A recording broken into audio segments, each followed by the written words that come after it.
Hi guys, today I'm going to be showing you how to make homemade granola. I love granola for breakfast. It's one of my favorite breakfast foods, and this recipe is super easy and it's very customizable. You can use a variety of ingredients to customize it to your taste. So here's the basic ingredients of what you'll need. For this recipe you will need 12 cups of old-fashioned oats, 3 cups of any kind of nuts that you would like, and cinnamon, which is optional.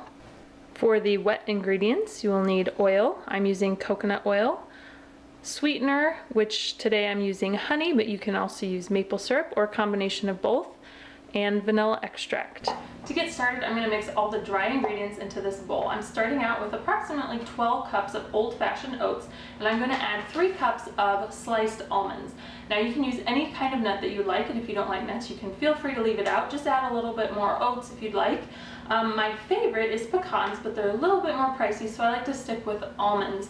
Now these are just the sliced almonds. If you're using whole almonds, I would suggest chopping them up just to be a little bit easier to eat. And I'm not sure if I said, but that's 3 cups of nuts. If you'd like more, you can definitely add more. If you like less, just add less. I'm just going to give that a quick stir. I'm going to add some cinnamon.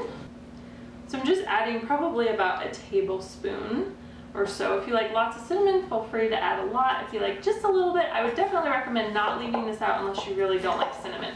It really adds a nice flavor to this recipe. So that is it for our dry ingredients. Sometimes I like to add chia seeds or flax seeds, pumpkin seeds, sunflower seeds. You can be creative, add whatever you'd like, but I'm just going to keep it simple today. And if you want to add any kind of dried fruit to this, I would suggest waiting till after you cook it before you add that in. So now we're moving on to our wet ingredients. Now I have 1 cup of coconut oil in here that I've warmed up, so it's in a liquid state in here. Now you can use oil, any kind of oil you'd like, butter.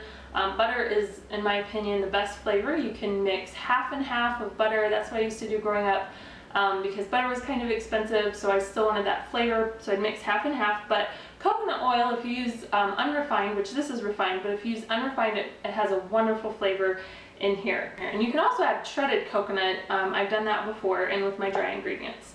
Okay, so to this I'm going to add 1 cup of honey. You can use maple syrup, which in my opinion is the best tasting. You can even do a mixture. I've done half a cup of each. Now I'm just going to pour my honey right until it gets to the 1 cup line. And then I'm going to add about a tablespoon and a half of vanilla. And you can use whatever kind of flavoring that you would like. I've used maple flavoring before and that tastes really good. Now I've never done this before, but I'm going to also add a 1/4 teaspoon of almond extract. I think it's going to add a wonderful flavor. Like I said, you can play around with the flavors. I think that's a little bit more. You can play around with the flavors and come up with whatever combination that you would like. So I'm just going to give this a little stir to just kind of mix the honey and the oil together. So now I'm just going to pour this over my dry mixture. And I find the best way to stir this is to just scoop and turn the bowl as I'm scooping it. And as you mix it, if you notice that it's a little bit dry, you can definitely add a little bit more coconut oil. If it's really wet, you can add a little bit more of your oats. And you just want to make sure you incorporate that really well.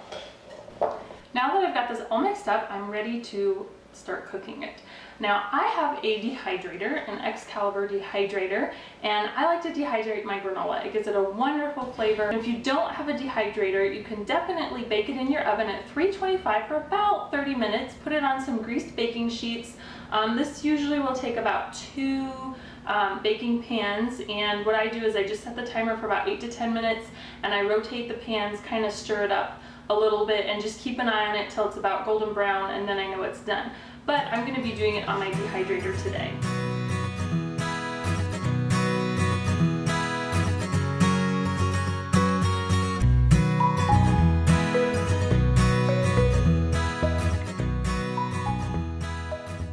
So this is my dehydrator here. It is the Excalibur food dehydrator, and it has 9 trays. And I love it because it goes from 95 degrees to 155 degrees. So if you want to cook it on a low temperature, so it's still raw, you can definitely do that. Or you can even make beef jerky with the higher temperatures. It's a very versatile dehydrator, and I really love it. I got it from Amazon, and so I usually turn this on about 135 between 125 and 135, and I usually let it dehydrate for 12 to 18 hours. So it's in the afternoon. This will be done tomorrow for breakfast. Now, whether you make this in your dehydrator or oven, make sure you let it cool completely before you add it to your container. Now, I like to store this in the refrigerator. It helps it keep it fresher longer and to last longer.